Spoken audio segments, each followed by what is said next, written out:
Hello, I'm Vona Groarke and I'm going to read two poems for you from my 2019 collection, Double Negative. The first references Seán Lucy's 1967 anthology, Love Poems of the Irish, and the poem tries to find an image or a visual equivalent for how it's possible for a poem to survive the circumstances of its origins and possibly many subsequent centuries and still have about it a relevance and an arresting immediacy.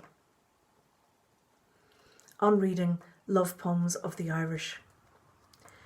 Like a flat stone over lake water, love skims 11 centuries, skittering over whole stretches of time, including the fallows of your life and mine, snagging the surface of, now and then, so the deep is riddled with fine words and rings, and no stone to speak of. And relative to that poem, I think, is this one, a love poem, a speculative love poem, a wistful love poem, as perhaps all love poems are. The Light Blue Door.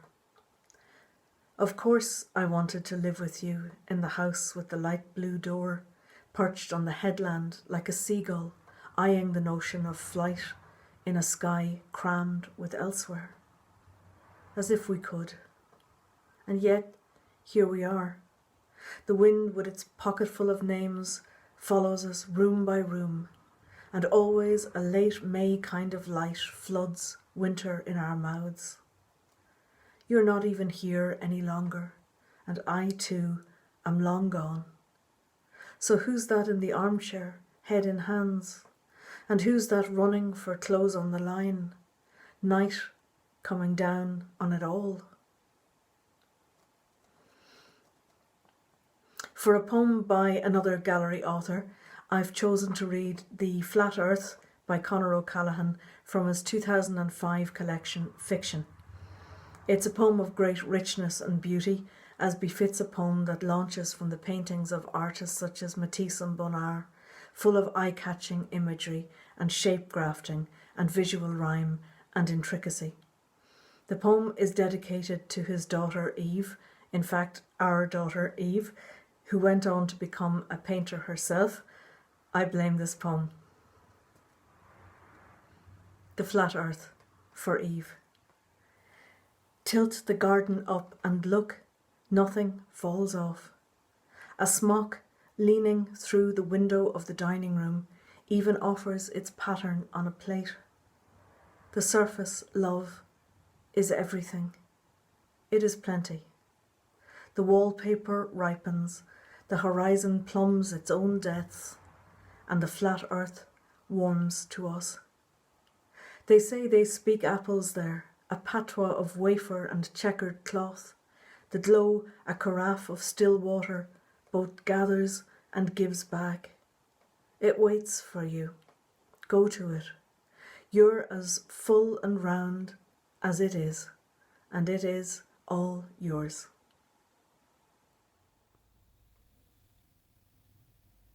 The winter coat. Late September, it needs cleaning. The winter coat hanging in the hallway. Empty sleeves, empty pockets, boneless, looking to be fed with wind and rain.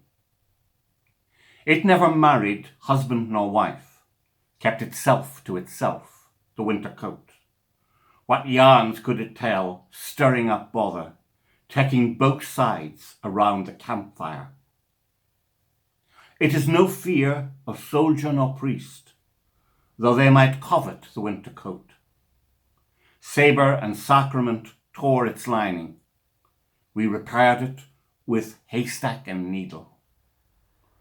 Might it keep you safe in the dark, the winter coat, warming your soul?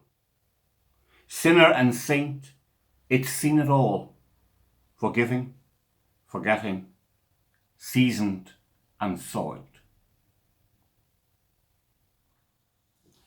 Rook by Seán Lycett from his collection Scarecrow.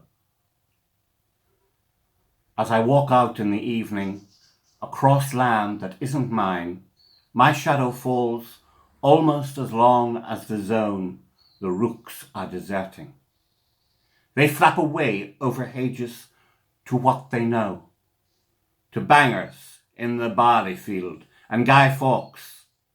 So I turn to the thought that it might take a lifetime of standing there with straw up my sleeves, a carrot nose and button eyes before a rook would dare me as a perch. Kites.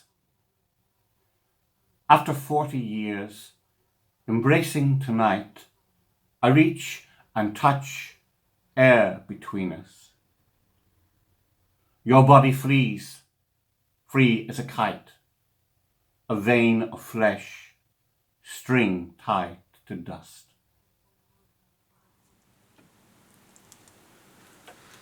Gallery Press.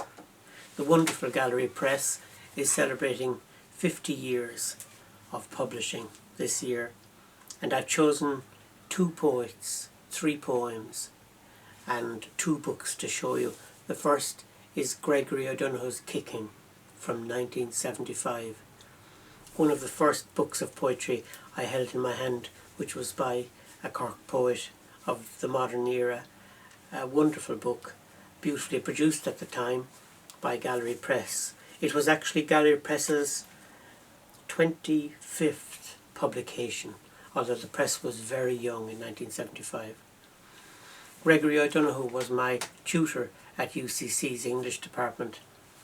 A brilliant critic, an absolutely brilliant critic of poetry with a real instinct, a critic's instinct as well as a poet's instinct. His book is called Kicking, and the poem I'm going to read is called A Mathematician. Mathematician. The smell of sweet wood, your yellowed skin, neck thin as a turkey's gizzard. And now we bump you down to rest, not even on the ruins of relatives, though I doubt that makes a difference. I need to suppose loneliness, like your meticulous work, must cease, your urge to take in even minor matters to their square root. I know you filed love letters, and perhaps you would approve this sense of things wrapped up, mourners, a ring, not to group around you again. That's Mathematician by Gregory O'Donoghue.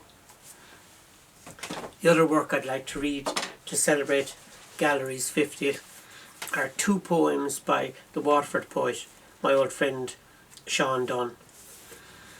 This first poem is called Doorsteps, one of his earliest poems actually. His memory of women in St. John's Park in Waterford on the sunlit days of his childhood. Doorsteps. Lovely the women of suburbs in summer, sitting on doorsteps to talk in the sun, with their hairdos and magazines on lives of the famous, and their children amok in the gardens. They talk of old times as they gather, of girls in their heyday at party and dance, when love was a brightness of seasides in summer, and promises flowed easily as waves. But now there are daughters who need telling off for wearing loud clothes and coming home late. And lately their husbands have fought with their sons for going away weekends and answering back. Lovely the women of suburbs in summer, sitting on doorsteps to talk in the sun, with their hairdos and magazines on lives of the famous, and the halls of their future behind them. That's Doorsteps. The other poem by Seán Dunne I'd like to read is a poem called The Smell of Cake. It's a kind of picture of domestic idyll. It's a picture of Seán's life at Sydney Place on Wellington Road in Cork many years ago. The smell of cake. I love the smell of cake in kitchens, to stand in the heat of work and feel the air warm as baked stones. Dough clings to wooden spoons and bowls, the worn edges of an old recipe book. And your hair is powdered with flour, your palms smooth as a washed baking board. Above all, I love the finish when, together under the calendar that's months behind, we swap spoons from a basin of cream and lick, my beard flecked with it, your chin white, and between us our son yelling for a lick, and rising all around the smell of rich, cooked cake. That's The Smell of Cake by Seán Dunne, from this beautiful book called Collected, which is the collected poems of Seán Dunne, published by Gallery Press.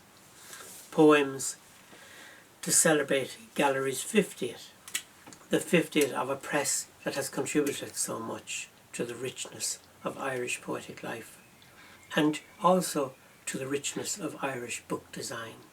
Congratulations, Gallery.